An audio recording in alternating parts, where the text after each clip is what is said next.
This weekend sees the return of the babyface assassin as Justin Bieber, aka Tom Cairney, returns to Ewood Park with his hotshot pal Alexander Mitrovic. Can we stop the machine that is Fulham? We'll take a little look next.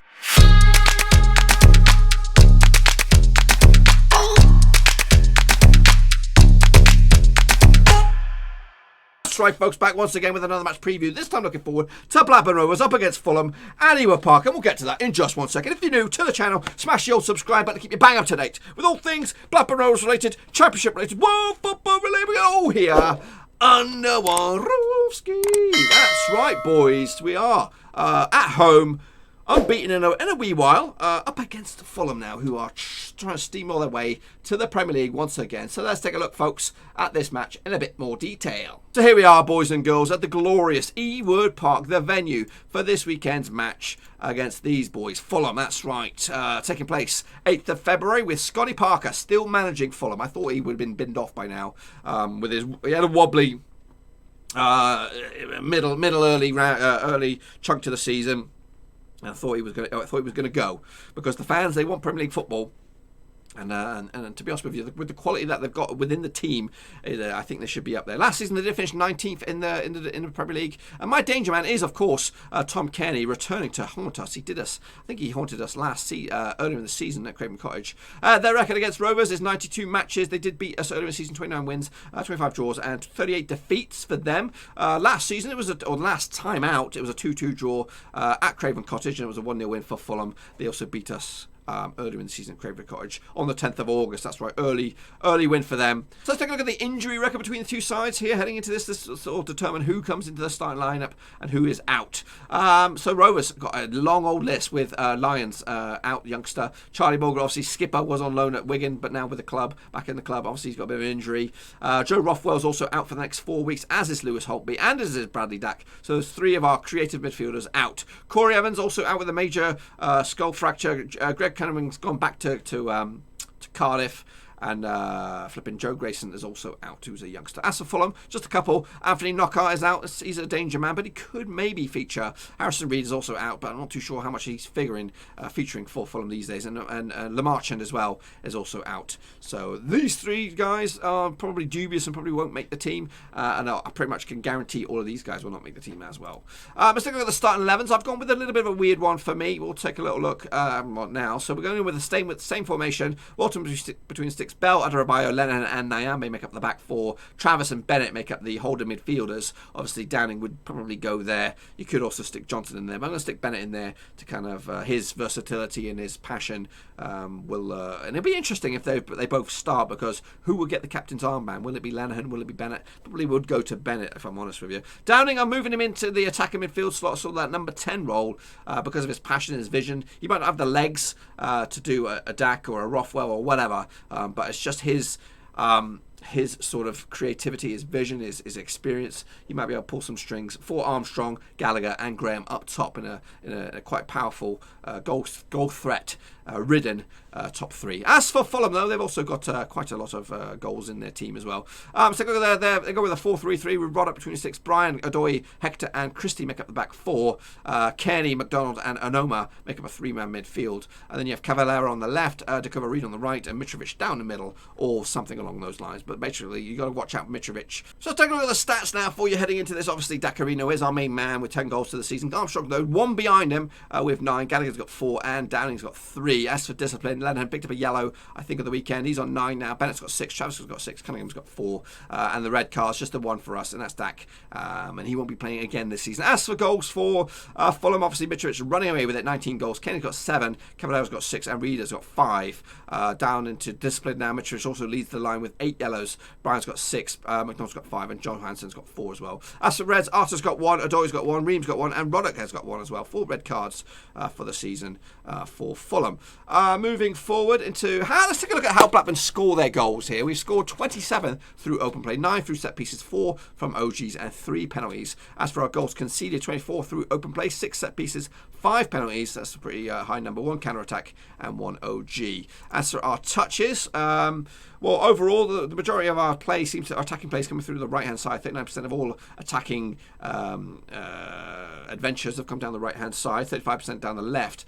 We bossed the middle third, 41% of the time of our possession combined. As for our shots, 77% through the middle, 15 on the right-hand side, 15 on the left, and also 59% within the 18-yard box. As for shots received, 61% through the middle and 51% within the 18-yard box.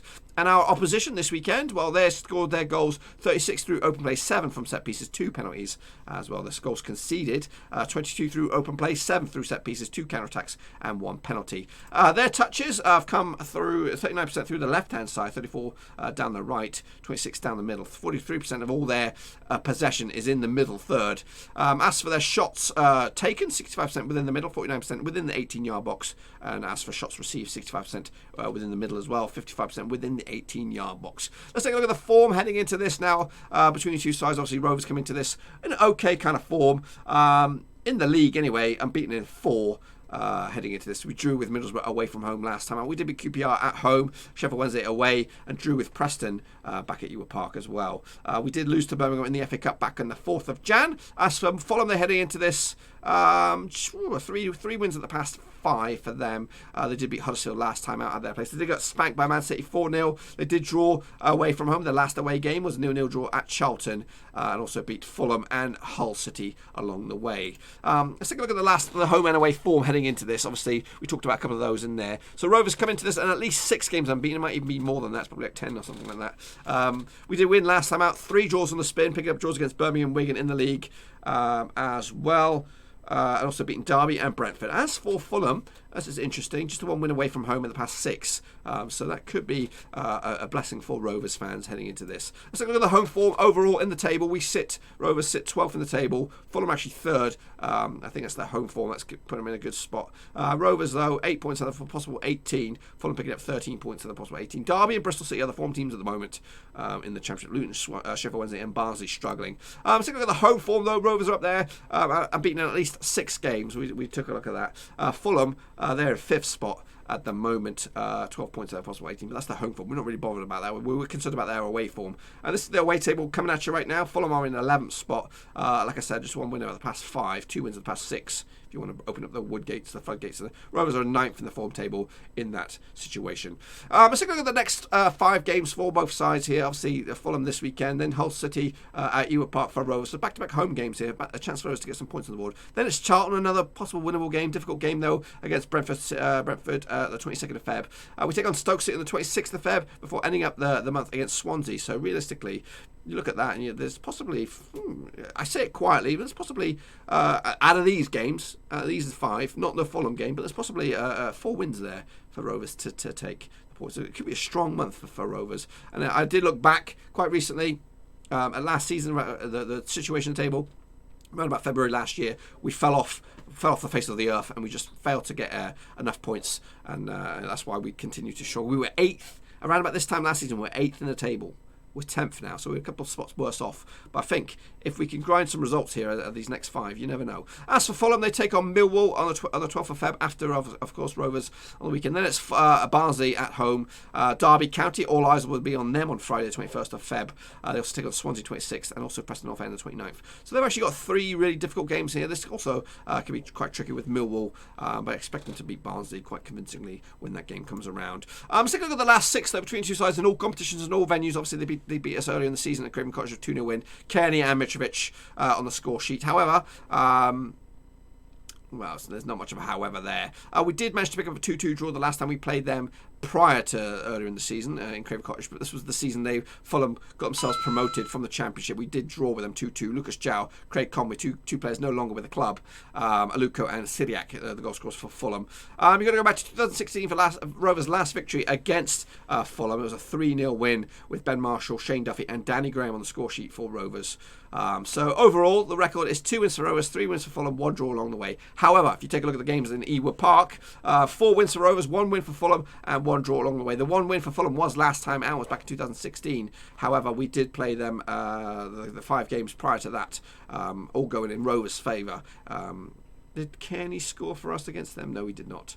But anyway, so a home form against Fulham is not too shabby. Obviously, they scored last time out. In fact, it must be back-to-back games for Kearney. Let's go back a second. So Kearney scored here and scored here. So he didn't score in this game. So he is obviously, that's why he's my danger man.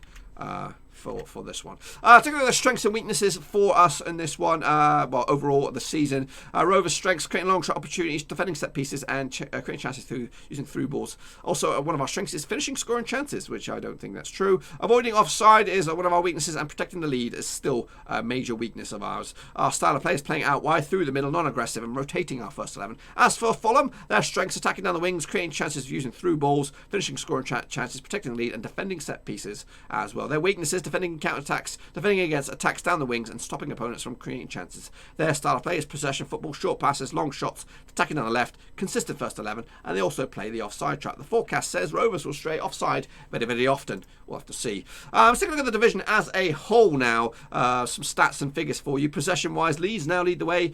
Do they? Nah, they've always led the way on this one. Possession 60.2% on average per game. Possession-wise for Leeds. Fulham are in second spot, 59.4. Brentford, West Brom, and QPR make up the top 5. As for the most aggressive, Barnsley lead the way, 72 yellows, 1 red. QPR, Derby, Sheffield Wednesday, and Charlton in the top 5 there. Aerial duels: West Brom lead the way with 55.9% of aerial duels won. Birmingham second, Millwall third. Rovers are in there with 52.8%. That's fourth.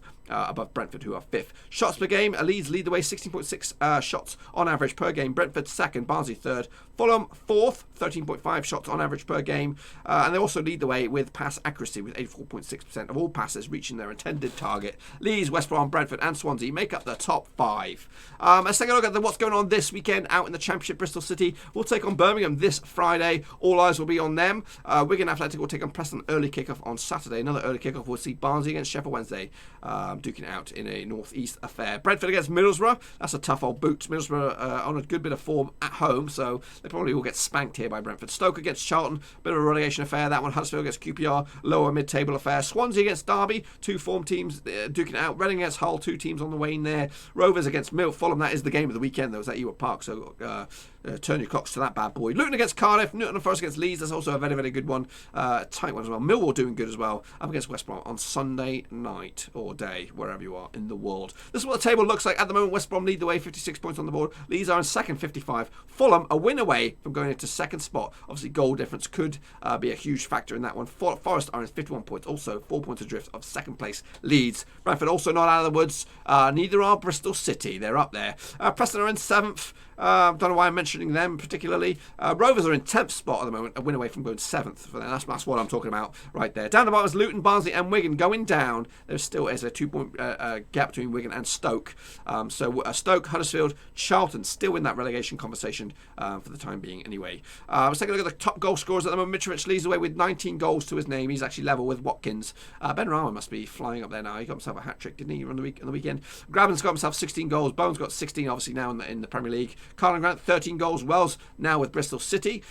So he's hopefully going to try and get himself a first goal for that club. Bamford, Fletcher, Moe, and Woodrow make up the top 10. As for the assists, Eliasson leads the way with 11. Pereira's got 10. Wallace has got 9. Brown and Swift have 8 for the season. Anyway, folks, that's all I've got for you. It's going to be a tricky old game, this one. It's not out of the woods that we can't pull a surprise here. Obviously, the form against Fulham at Ewart Park is the major advantage for us. Obviously, losing last time out, but before that, 4 games or 5 games unbeaten against Fulham. So let's hope for the best and maybe get them on a bad day. I'm not convinced that we will roll over and die on this one, but it's going to be a tough old boots. This will be the first major challenge in a while to breaking the fortress that is Ewart Park. So if we can pull our socks up, tighten our shoestrings, we can actually probably get something out of this. I would take a point easily at before kickoff, but I think 3 points is not too far or too big of an ask, especially once kickoff comes around. Anyway, folks, get your thoughts and opinions in the comment section down below, and I'll see you hopefully for the Championship show when it'll be on Tuesday or Wednesday, something like that. Until then, I'm going to get out of there. Make sure you bang the thumbs up, bang the subscribe, check out the description, links to my other social media platforms, Facebook, Twitter, Patreon, boys and girls. Check that out. Until then, I'm out. Thanks again for watching. Please like, share, and most importantly, hit the subscribe button to keep you bang up to date with all things Blackburn Rovers related, Championship related, football related. We've got it all covered right under one roof. And while I still have you, please be sure to check out some of the old videos scattered along here. I hope.